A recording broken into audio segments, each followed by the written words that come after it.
tell someone you're from Yorkville, they go, where? And then you explain to them, oh, it's the little area before Harlem. So it's Harlem? No, it's Yorkville, it's Manhattan. Because first of all, no one knows where it is.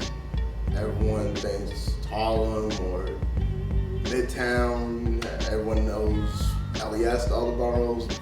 No, it's just people get ideas in their heads because they're like, if you don't know anything about an area and you hear about it from a show or from like just any reference, like that's your only idea of that place. But New York City is like the most diverse melting pot of culture per block. People just think that there's no struggle from the Upper East Side, and there is. Like there's a lot going on in which, you know, people don't really know about. They think that we're privileged and we don't have to earn things just because of where we live, but they assume where we live and they actually don't really know. So it's just like, you guys don't even know what we go through. I believe that there is misconceptions about people from the Upper East Side, whether they be stereotypes or not.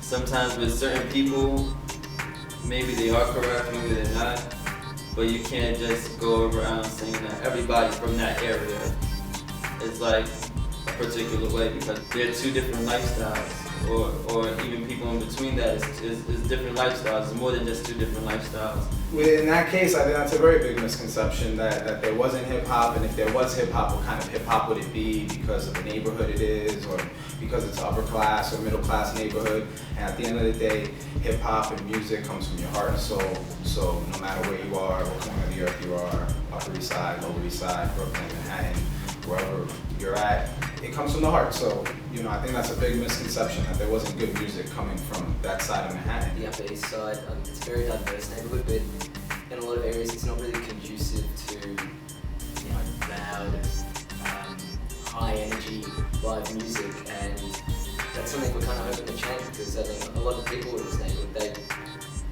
they've been interested in that, but just the general area doesn't really offer enough opportunities for people to experience that.